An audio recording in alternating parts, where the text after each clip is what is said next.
¿sí? Hay esta sección y es muy parecido a lo que encontramos en el Salmo número 14. Es justamente en esta sección que vemos las mismas palabras.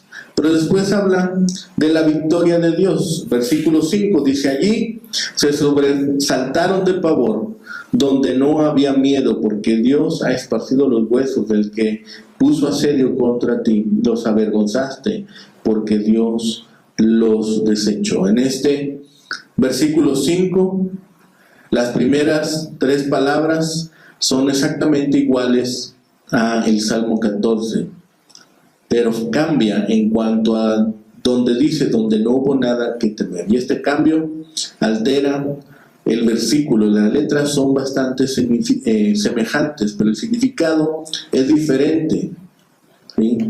Es estas líneas justamente que nos llevan a pensar que este Salmo 14 fue adaptado a una catástrofe en que Dios puso temor en los enemigos y los venció. Podría referirse a alguna victoria de alguna campaña de guerra o a la destrucción del ejército que estaba asediando al pueblo de Israel. Dice que le llena de pavor. Describe una repentina inversión en el curso de la guerra. El arrogante enemigo que asediaba a Israel se sintió lleno de un repentino pavor y fue totalmente deshecho. Hay muchos ejemplos históricos de lo que pudo haber sucedido con los enemigos de Israel, por ejemplo, en el libro de Crónicas y en Isaías.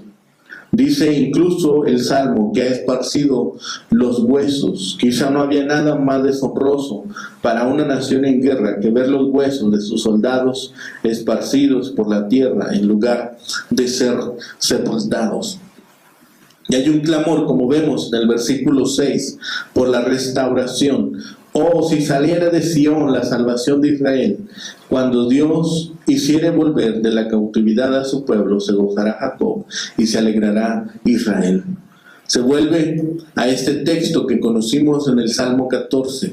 Este salmo es parte de esta colección en donde se utiliza el nombre de Elohim y es referido a Dios de los cielos, ¿sí? El Salmo es, por tanto,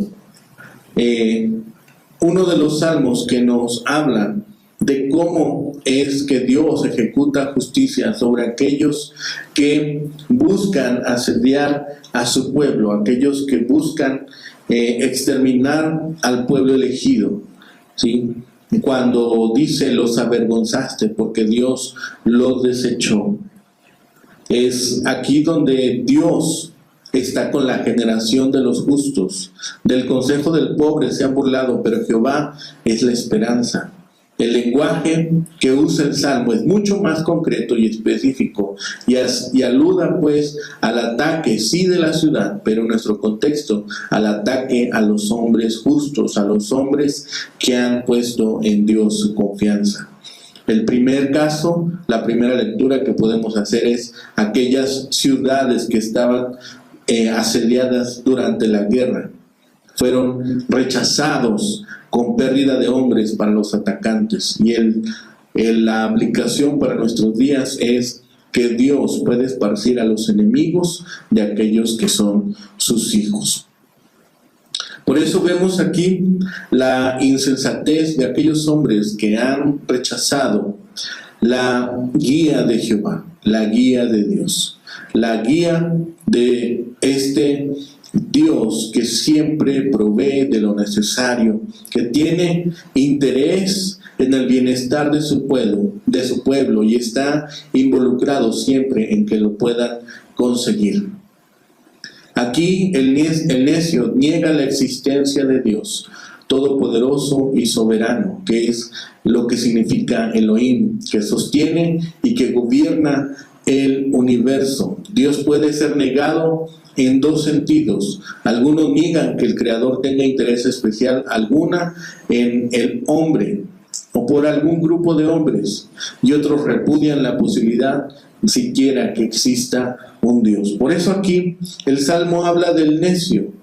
Y habíamos dicho que no es necesariamente una persona tonta o una persona que tenga capacidades distintas que no pueda ejercer. En cuanto a la educación contemporánea, se puede pensar que sea una persona intelectualmente brillante, pero no quiere afrontar la evidencia en cuanto a la persona, poder y providencia de Dios. Es voluntariamente ignorante de las cosas espirituales. ¿Sí? La palabra hebrea conlleva la idea de un rechazo malicioso, de uno que no quiere reconocer de esta forma la verdad. Hoy el ateísmo está ligado con depravación y degradación, a veces como causa y otras tantas como efecto, aunque no como regla general. Por tanto, no nos debe sorprender saber que los que dicen no hay Dios, no hay Elohim, sean regularmente personas corruptas y aquellos que hacen abominaciones y que generan maldad, porque dice no hay ninguno de ellos que haga el bien. El tema parece que también nos puede referir a los ateos en particular como seres humanos. Pablo cita parte de estos versículos en la carta a los Romanos, capítulo 3, para establecer la depravación total de la humanidad. La acusación, por supuesto, se vuelve verdad. Cuando Dios mira desde los cielos sobre la raza humana, no puede hallar ni uno que, dejándose a sí mismo, sea sabio para temer al Señor. Aparte del ministerio del Espíritu Santo, nadie buscaría a Dios. Aparte, por su propia cuenta, nadie sería capaz de buscar a Dios si no actúa sobre él el Espíritu Santo, porque todos se vuelven atrás del Dios vivo, se vuelven atrás de las conferencias que Dios nos da a través de la naturaleza de su existencia. Todos se vuelven depravados, ninguno hace el bien en el sentido de algo que pueda ganar favor o mérito delante de Dios. Al finalizar este salmo podemos notar que habla de una cierta clase de hombres malvados, de cierta clase de hombres pecadores. Son aquellos que persiguen al pueblo de Dios. ¿Cómo pueden tener ellos la vista tan corta? ¿Cómo pueden ser crueles y no orar y no arrepentirse? ¿No les pesa más destruir al remanente fiel que comer pan? Y nunca sienten la necesidad de hablar con Dios en oración. Parecen ser completamente insensibles ante el hecho de que un día ellos también serán sobrecogidos por un terror sin precedente. Dios esparcirá sus huesos y sus memorias de aquellos que hacen la guerra contra sus seguidores.